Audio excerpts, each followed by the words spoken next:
Hello students, study medium channel में आप सभी का स्वागत है। तो झारखंड एएनएम जेएनएम का फाइनली एंट्रेंस एग्जाम हो चुका है 25 सितंबर 2022 को, और इसका फाइनल आंसर की मैं लेके आ गया हूँ। हर एक क्वेश्चंस का करेक्ट आंसर आपको मैं बताऊंगा, तो आप अपना आंसर चेक कर लो और आपको अभी पता चल जाएगा आपका कितना मार्क्स आ रहा है। ठीक है, तो वीडियो को शुरू से एंड तक देखिएगा। और झारखंड एएनएम जेएनएम का काउंसलिंग, एडमिशन, कट ऑफ सारा डिटेल्स इसी चैनल में मिलती है सबसे पहले, तो चैनल को सब्सक्राइब जरूर कर लीजिएगा। ठीक है, तो चलिए शुरू करते हैं आज का वीडियो।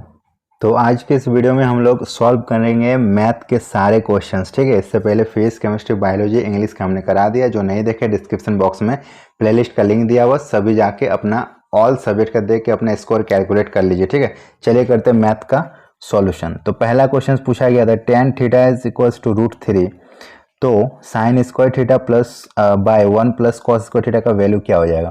देखो यहाँ पे tan theta is equals to √3 है, मीन्स √3/1 हम इसको मान सकते हैं। और tan थीटा का हम लोग क्या बोलते हैं, p/b।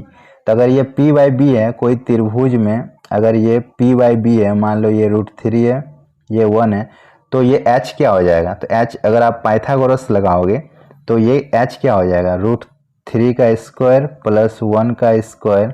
ठीक है, और उसका रूट, तो ये हो जाएगा 3 + 1 का रूट, मतलब 4 का रूट इज इक्वल्स टू 2। तो ये हमारा जो h हो जाएगा वो 2 हो जाएगा। ठीक है, हमने यहाँ से h फाइंड आउट कर लिया 2, और ये p भी हो गया। अब देखो यहाँ पे क्या पूछा गया, साइन स्क्वायर थीटा, ऊपर है साइन स्क्वायर थीटा, साइन का वैल्यू क्या होता है p/h, तो p/h √3/2 का whole square sine square theta by 1 plus cos square theta, 1 plus cos square theta b/h होता है, मतलब 1/2 का होल स्क्वायर। इसको आप पुट कर देना। ठीक है, और इसको आप सॉल्व करोगे तो आपको क्या मिलेगा, आपको मिलेगा 3/5। ठीक है, इसको आप सॉल्व करोगे तो आपको मिलेगा 3/5। ठीक है, देख लो ये स्क्वायर फॉर्म में है, तो ये जब स्क्वायर फॉर्म हटेगा तो इसका रूट ऑटोमेटिक हट जाएगा, और इसका करेक्ट आंसर हो जाएगा 3/5। तो 3/5 इज द करेक्ट आंसर। ठीक है, चलिए नेक्स्ट क्वेश्चन पूछा गया था, एक समचतुर्भुज के विकर्णों की लंबाई 30 और 40 है, तो समचतुर्भुज की भुजा ज्ञात कीजिए। देखिए ये समचतुर्भुज है, ठीक है, ये समचतुर्भुज है, तो इसमें विकर्ण की लंबाई अगर जितना दिया रहेगा तो उसका हम क्या करेंगे, इस कोई एक ट्रायंगल ले लेंगे, ये हम एक ट्रायंगल मान लेंगे, और ये राइट एंगल ट्रायंगल होगा। ठीक है, अगर ये पूरा विकर्ण यहाँ से यहाँ तक मान लो 20 है, तो हमारा ये 10 हो जाएगा, और ये पूरा विकर्ण यहाँ से यहाँ तक अगर 30 है तो ये हमारा 15 हो जाएगा। ठीक है, तो ये क्या हो जाएगा, ये साइड हम लोग निकाल सकते पाइथागोरस से, एक 15 है और एक 10 है, तो 15 का स्क्वायर प्लस 10 का स्क्वायर। ठीक है, तो ये हो जाएगा 225 प्लस ये हमारा 225, ये 20 होगा। ठीक है, ये 40 है ना, तो 40 का आधा 20 हो जाएगा, तो यहाँ पे 20 का स्क्वायर हो जाएगा 400, तो ये हमारा आ जाएगा 625। इसका रूट क्या आ जाएगा 25, तो हमारा इसका साइड क्या आ जाएगा 25। अब इसका हमें समचतुर्भुज की भुजा की लंबाई पूछा गया था, हमें 25 मिल गया। ठीक है, भुजा ही पूछा गया था, तो 25। अगर पेरीमीटर पूछा जाता तो इसको 4 बार हम लोग मल्टीप्लाई करते तो इसका पेरीमीटर आ जाता। समझ में आ गया। जब भी कोई हम लोग ऐसे समचतुर्भुज दिया जाता है तो इसका अगर विकर्ण मान लो ये दिया गया है ना, दो विकर्ण है, तो यहाँ से यहाँ तक विकर्ण का आधा और यहाँ से यहाँ तक विकर्ण का आधा ले लेंगे। ठीक है, और उसका पाइथागोरस लगा देंगे, तो ये हमारा ये निकल जाएगा भुजा, और ये चारों भुजा जो है ना बराबर होगी, ये चारों भुजा बराबर होगी। ठीक है, तो इस तरह से हमने भुजा निकाल लिया।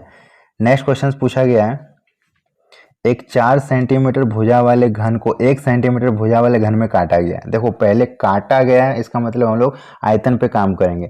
4 सेंटीमीटर भुजा वाले घन का आयतन क्या हो जाएगा, तो 4 का क्यूब। ठीक है, 4 का क्यूब होता है 64। अब इसको 1 सेंटीमीटर भुजा वाले घन में काटा गया, मतलब हर एक का जो वॉल्यूम है वो 1 है। ठीक है, तो 1 से अगर हम इसको डिवाइड करेंगे तो हमारा ये कितने घन हो जाएंगे, 64 घन हो जाएंगे। ठीक है, 64 घन हो जाएंगे। अब ये बोला गया है कि सभी छोटे छोटे घनों का कुल पृष्ठ क्षेत्रफल क्या हो जाएगा। देखो सभी छोटे छोटे घन का कुल पृष्ठ क्षेत्रफल क्या हो जाएगा, 6a²। ठीक है, a कितना है हमारा 1 है, तो ये वैल्यू हो जाएगा 6, और टोटल घन कितने हैं 64, तो 6 × 64, ये हमारा आंसर आ जाएगा 384, और इसका यूनिट क्या हो जाएगा सेंटीमीटर स्क्वायर, ठीक है। तो 384 is the correct answer, option B is the correct answer. Okay, समझ में आ गया। चलिए नेक्स्ट क्वेश्चन पूछा गया था, यदि X square minus 2x plus 1 is equal to 0 तो अल्फा बीटा हो तो alpha square plus beta square का वैल्यू क्या है। देखो अल्फा स्क्वायर बीटा स्क्वायर से हमें कोई लॉजिक नहीं मिलता, लेकिन हमें पता है अल्फा प्लस बीटा और अल्फा इंटू बीटा से लॉजिक मिलता है। तो हम इसको क्या करेंगे ना, अल्फा प्लस बीटा और अल्फा इंटू बीटा करेंगे। Alpha square plus beta square को क्या करेंगे, अल्फा प्लस बीटा में करेंगे और अल्फा इंटू बीटा में करेंगे। तो देखो इसमें हम क्या करेंगे, 2 अल्फा बीटा जोड़ देंगे और 2 अल्फा बीटा घटा देंगे। क्यों कर रहे हैं, क्योंकि जितना जोड़ेंगे उतना घटा दिए, तो इसमें कोई परिवर्तन नहीं आया। अब देखो यहाँ से यहाँ तक a प्लस बी का होल स्क्वायर बन गया, तो अल्फा प्लस बीटा का होल स्क्वायर हो गया, और यहाँ से यहाँ हम उसको ऐसे लिख देंगे -2 अल्फा बीटा। अब देख लो अल्फा प्लस बीटा और अल्फा इंटू बीटा के फॉर्म में आ गया। अब हमें पता है कि अल्फा प्लस बीटा क्या होते हैं, -b/a और अल्फा बीटा c/a होता है, ठीक है। हमारा यहाँ पे a तो 1 है, देख लो इक्वेशन में a का वैल्यू 1 है, तो a का हमें कोई मतलब नहीं है। तो अल्फा प्लस बीटा को हम लोग -b करेंगे, तो -2 का होल स्क्वायर, और यहाँ पे अल्फा इंटू बीटा को हम लोग c करेंगे, तो c का वैल्यू हमारा कितना है, तो c का वैल्यू आप देखोगे 1 है, ठीक है। और यहाँ पे जो 2 है, 2 इंटू 1, इसको आप सॉल्व कर लो, तो ये 4 आ गया और ये -2 आ गया, इज इक्वल्स टू 2। तो हमारा 2 आंसर हो जाएगा, इसका करेक्ट आंसर हो जाएगा ऑप्शन बी 2, ठीक है। बहुत आसान था।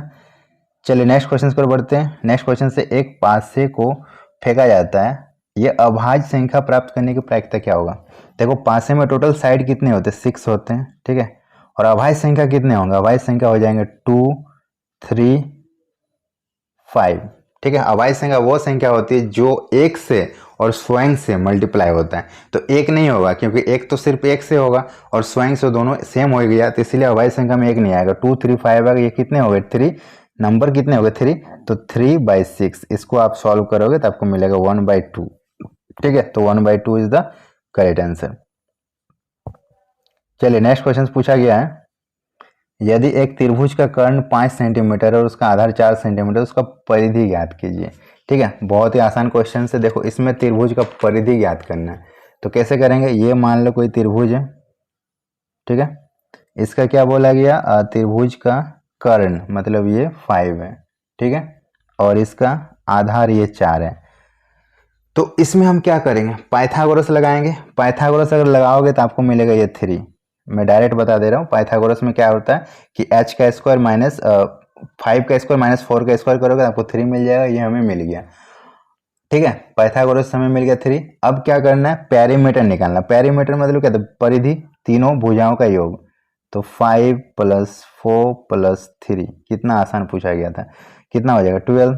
तो 12 इज द करेक्ट आंसर, है ना। पेरीमीटर पूछा गया था, पाइथागोरस लगा के पेरीमीटर निकाल देना था। नेक्स्ट क्वेश्चन पूछा गया था, एक भिन्न जिसमें 6/5 हो जाती है, अगर अंश हर दोनों में 1 जोड़ा जाए, और वही भिन्न में अगर दोनों में 5 घटाया जाए तो वो 3/2 हो जाती है, तो वो भिन्न ज्ञात करें। देखो इस भिन्न ऐसे क्वेश्चंस को बनाने का सबसे शॉर्ट ट्रिक मैं बता रहा हूँ, क्योंकि अगर इसको XY मान के बनाओगे तो 1 पेज का बनेगा, हमको उतना टाइम वेस्ट नहीं करना है, इसको हमको शॉर्ट में बनाना है।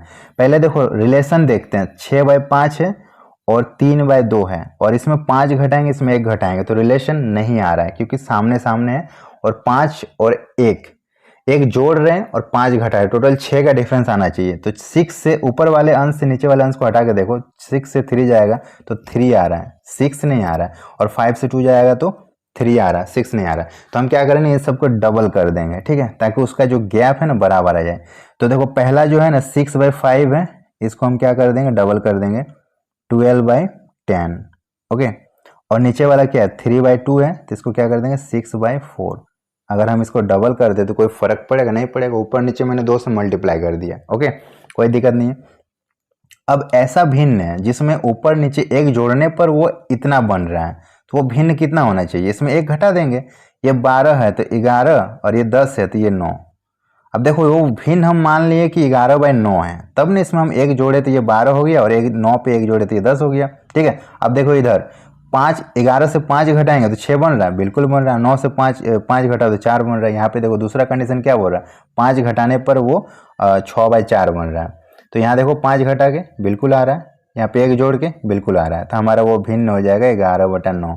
ठीक है, 11/9 इज द करेक्ट आंसर। हमने देख के आंसर लगा दिया। चलिए नेक्स्ट क्वेश्चन पर बढ़ते हैं। नेक्स्ट क्वेश्चन पूछा गया एक संख्या का 1/3 उसके 1/5 से 8 अधिक है। ठीक है, तो इसको क्या करना है, वो संख्या मान लीजिए x है, उसका 1/3 मतलब x/3 जो है ना वो x/5 से 8 अधिक है, तो इससे हम घटाएंगे x/5 को। ठीक है, कितना ज़्यादा है, 8 ज़्यादा है, तो 8 इसको हम लोग बराबर में लिख दिए। अब इसको क्या करना है, एलसीएम ले लेना 15, इधर कर देंगे 5x - 3x equals to 8। 5x से 3x जाएगा 2x, तो 2x इज इक्वल्स टू ये उधर जाएगा गुना हो जाएगा, तो ये गुना हो जाएगा और ये कितना हो जाएगा 15 × 8। ठीक है, तो ये हो जाएगा 120।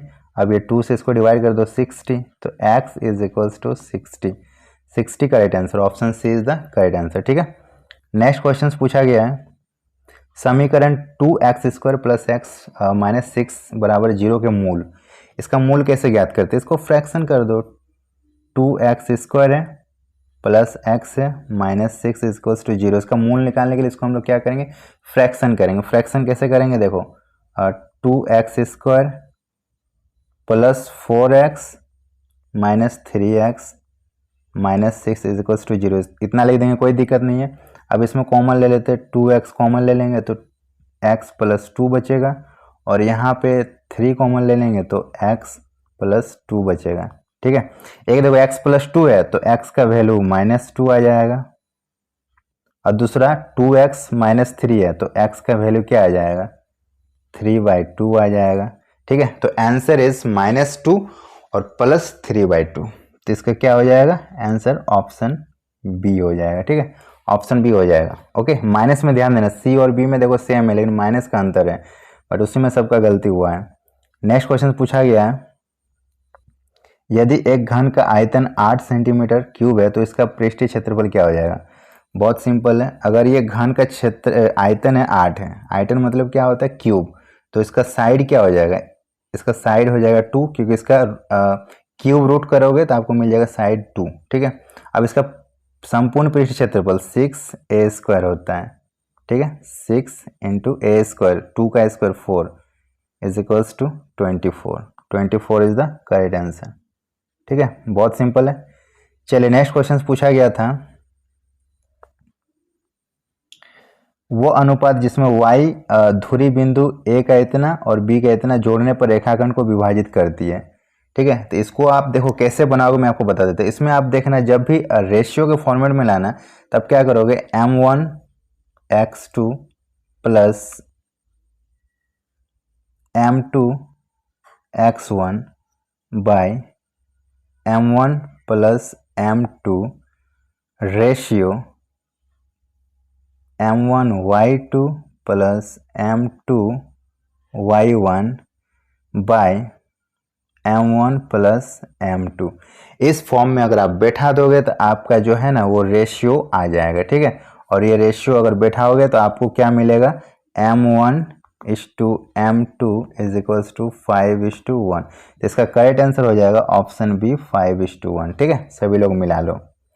चलिए नेक्स्ट क्वेश्चन पर बढ़ते हैं। नेक्स्ट क्वेश्चन पूछा गया था अगर ए बी एक वृत्त का व्यास है और केंद्र ये है तो ए का वैल्यू इतना है तो बी का वैल्यू क्या हो जाएगा। इसमें देखो, इसमें भी वही करना, मध्य बिंदु निकाल लेना। देखो अगर ये केंद्र है ना, ये केंद्र है तो इसका मध्य बिंदु निकाल लेना। मध्य बिंदु कैसे निकालोगे, x1 + x2/2 और y1 + y2/2 से हम लोग इसका मध्य बिंदु से हम लोग चलेंगे। एक तरफ a है तो दूसरी तरफ उसको रिलेट कर देंगे तो ये आसानी से हमें मिल जाएगा। ठीक है, तो a का निर्देशांक क्या आ जाएगा, 3 - 10। ठीक है, आप इसको बना लेना, बहुत ही आसान है, 3 - 10, तो option C is the correct answer. ठीक है, ऑप्शन सी इसका करेक्ट आंसर हो जाएगा। चलिए नेक्स्ट क्वेश्चन पर बढ़ते हैं। नेक्स्ट क्वेश्चन पूछा गया था यदि दो सममित त्रिभुजों की भुजाओं की जो अनुपात है वो 9 और 4 अनुपात है तो इसके क्षेत्रफल का अनुपात ज्ञात कीजिए। देखिए भुजा का जो अनुपात होता है ना, क्षेत्रफल का उसका स्क्वायर फॉर्म में होता है, क्षेत्रफल उसका स्क्वायर फॉर्म में होता है। तो 9 का स्क्वायर 81 और 4 का स्क्वायर 16, तो हो जाएगा 81:16। ठीक है, ये हो जाएगा इसका करेक्ट आंसर। चलिए नेक्स्ट क्वेश्चन पर बढ़ते हैं। नेक्स्ट क्वेश्चन से यदि त्रिभुज ABC और DF सममित है मतलब सिमिलर है तो ABC का क्षेत्रफल अगर 64 हो और उसका 121 हो तो ई एफ इतना हो तो उसका वैल्यू क्या कीजिए। देखो अगर एक का क्षेत्रफल दिया हुआ 64 और दूसरा का क्षेत्रफल दिया हुआ 21, यहाँ पे क्षेत्रफल दिया हुआ और हमें भुजा से रिलेट करना है, तो पहले क्षेत्रफल को भुजा में कन्वर्ट करो, तो इसको रूट कर दो, ठीक है। तो ये आ जाएगा 8 और ये आ जाएगा 11, ठीक है। ये हमारा भुजा का आ गया रेशियो। अब दूसरा देखो ई एफ मतलब नीचे वाला जो 121 है ना, उसका जो भुजा है वो 15.4 है, तो नीचे वाला 15.4 है, तो ऊपर वाला का मान कितना है रिलेट कर दो, इसको क्रॉस सेक्शन गुना कर दो, तो आपको x का वैल्यू मिल जाएगा 15.4 इंटू 8/11, तो आपको ये आ जाएगा 11.2 आंसर, ठीक है। बहुत ही सिंपल है, आसानी से आप इसको 11.2 आंसर ला सकते हो, तो इसका राइट आंसर हो जाएगा ऑप्शन ए।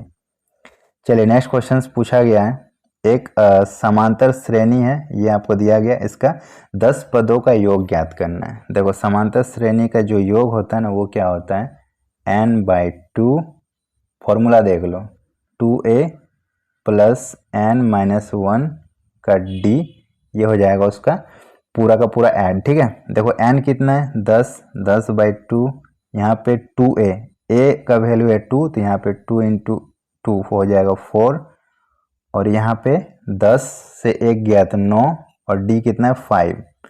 अब इसको देख लो 45 और 4 49, और इधर कितना है 10/2 5, 5 से मल्टीप्लाई करो तो आपको मिल जाएगा 245 इज द करेक्ट आंसर, ठीक है। तो इसका करेक्ट आंसर हो जाएगा 245। चलिए नेक्स्ट क्वेश्चन से 136, पहली 10 प्राकृतिक संख्याओं का माध्य याद कीजिए। सभी को आप जोड़ोगे, ठीक है, और 10 से डिवाइड दोगे तो आपको मिलेगा 5.5, आंसर इज ऑप्शन बी। चलिए नेक्स्ट क्वेश्चन से, 10 क्रिकेट मैचों में एक गेंदबाज द्वारा लिए गए विकेटों की संख्या इस तरह से है, ठीक है। तो आंकड़ों का बहुलक ज्ञात कीजिए। बहुलक मीन्स वो होता है जो सबसे ज्यादा बार आया है। यहाँ पे आप देखो 2 2 2 3 बार आया है, ठीक है, और बाकी सब देखो कोई भी 3 बार नहीं आया, तो 2 इसका बहुलक हो जाएगा। बहुत ही सिंपल था। नेक्स्ट क्वेश्चन पूछा गया, निम्नलिखित में से कौन सी एक घटना की प्रायिकता नहीं हो सकती। घटना की प्रायिकता कभी माइनस में नहीं हो सकती, ठीक है, माइनस में कभी भी प्रायिकता नहीं होगा, तो answer is option C. Next question पूछा गया, 10,000 का 4% साधारण ब्याज की दर से 3 वर्ष का ब्याज कितना होगा। 10,000, ठीक है, मूलधन into rate into time divide by 100 लगा दो, आपका आंसर आ जाएगा 4 तिया 12 और 2 0, 1200 आंसर, ठीक है। नेक्स्ट क्वेश्चन से यहाँ भी देखो समांतर श्रेणी है, इसके अंत से 11वां पद निकालना है, ठीक है। अंत कितना है हमारा -62, इसका अंत से 11वां पद, तो जो हम लोग 11th पद निकालेंगे, यहाँ से 11th पद निकालेंगे तो 11th पद को ही निकालना है। तो इन दोनों के बीच में कितने लोग हैं, 10 लोग हैं, ठीक है, इन दोनों के बीच में 10 लोग हैं, क्योंकि 11th पद को ही तो निकालना है, 10 लोग हैं। और डी हमारा कितना, मतलब डिफरेंस कितना है, देखो 10 से 7 गया 3, और 7 से 4 गया 3, हर तरफ देखो डी हमारा 3 है, डी कितना है 3 है, मतलब डिस्टेंस जो डिफरेंस है ना वो 3 का है। तो 10 लोग हैं और डिफरेंस 3 का है, मतलब कितना हो गया 30, टोटल आप 30 यहाँ से माइनस कर दो। इससे अगर आप 30 माइनस करोगे, मतलब ये माइनस में है तो आप प्लस कर दो, जो भी करो इससे 30 माइनस कर दो, तो 30 माइनस करोगे तो आपको मिलेगा 32, माइनस के 32, आंसर इज ऑप्शन डी, ठीक है, answer is option D. Next question से, समांतर श्रेणी ये दिया हुआ, इसके 11th टर्म निकालना है, सिंपल है, a इज इक्वल्स टू -3 है, ठीक है, d इज इक्वल्स टू 2.5 है। अब देखो दोनों में माइनस करके देख दो, और n कितना है, n हमारा है 11, यहाँ पे बैठा दो a प्लस n-1 d, तो आपको ये मिल जाएगा आसानी से इसका आंसर, ठीक है, कितना आएगा 22 इज द करेक्ट आंसर, ठीक है, 22 इसका करेक्ट आंसर होगा। आप बैठा के देख लो, ये फॉर्मूला होता है, तो इस फॉर्मूला में बैठाना आपको मिल जाएगा 22। चलिए नेक्स्ट क्वेश्चन पूछा गया, कितनी 2 अंकों की संख्याएं 3 से विभाजित है। 2 अंकों की संख्या मतलब सबसे पहला 12 हो जाएगा, और इस तरह से ये जाएगा 99 तक, ठीक है, ये 2 अंकों की संख्याएं और 3 से डिवाइड है।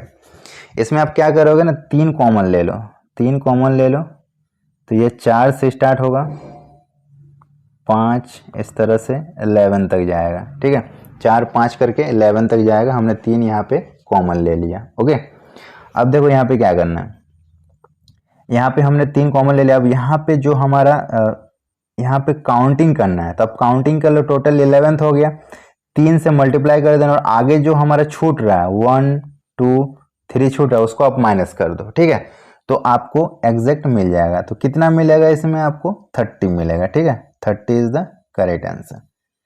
नेक्स्ट क्वेश्चन पूछा गया है, एक k का वो मान जिसके लिए द्विघात समीकरण इतना के 2 समान मूल है तो वो क्या है।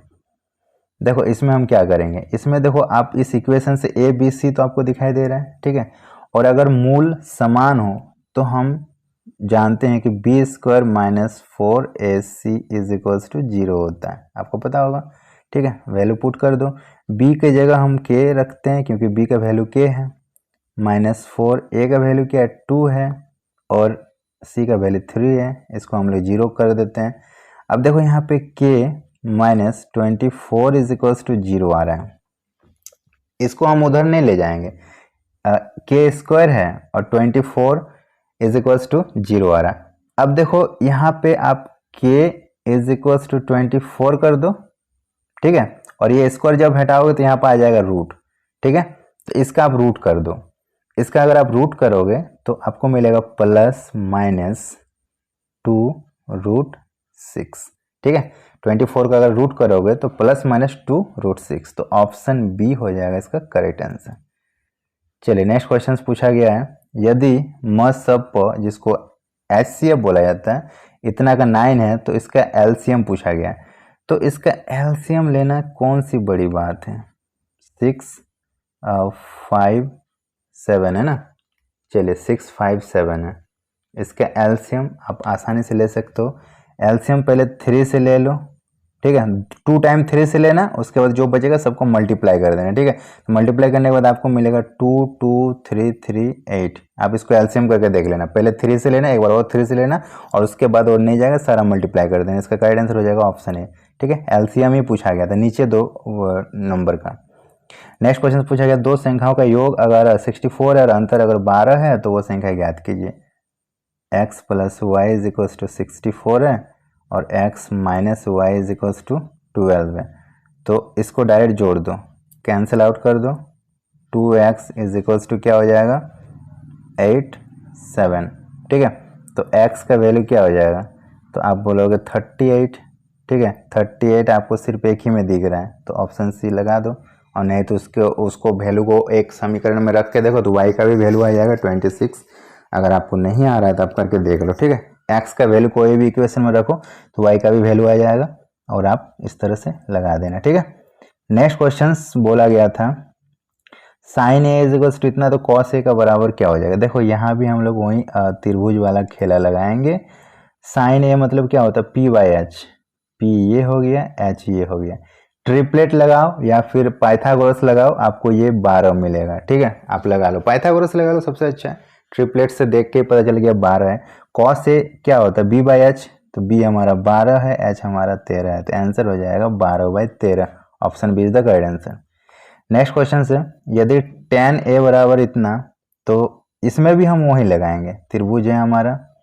ठीक है, tan a बराबर 1 मतलब p by B, tan a बराबर क्या होता है p बाई बी, p भी एक है b बाई एक है, तो ये क्या हो जाएगा पाइथागोरस लगाओगे √2 आएगा। ठीक है, अब देखो 2 गुना साइन ए कॉस ए है ना, तो साइन ए क्या होता है p बाई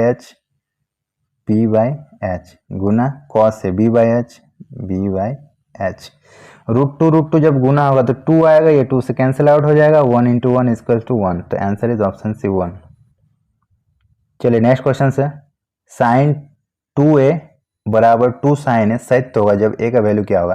देखो अगर a का वैल्यू अगर हम लोग 0 डिग्री लेते हैं ना, तो sine 2a is equal to 2 sine a सत्य हो जाएगा। देख लो, साइन 2a का वैल्यू होगा 0 और 2 साइन ए मतलब 2 इंटू 0 मतलब 0 इक्वल टू 0, ये सेटिस्फाइड हो रहा है, तो option A is the correct answer, 0 हो जाएगा। 30 45 60 बिल्कुल नहीं होगा। नेक्स्ट क्वेश्चन पूछा गया, तो cos square 63 plus cos square 27 का वैल्यू क्या हो जाएगा। देखो बहुत सिंपल, ये सब देख कैंसिल होगा, कॉस स्क्वायर 63 और इसको हम क्या करेंगे कॉस स्क्वायर 90 माइनस 63 कर सकते हैं। 90 माइनस 63 27 होगा, और कॉस स्क्वायर 90 माइनस थीटा जो होती है वो साइन थीटा होती है, तो ये हो जाएगा हमारा साइन स्क्वायर 63, और इधर हमारा क्या है कॉस स्क्वायर 63। अब बताओ cos square theta plus sign square theta या फिर sign square theta plus cos square theta जो फॉर्मूला है उसका वैल्यू क्या होता है 1 होता है, तो हमारे यहाँ पे आंसर भी 1 होगा। सिंपल, एक इज द करेक्ट आंसर, ठीक है, 2 नहीं होगा।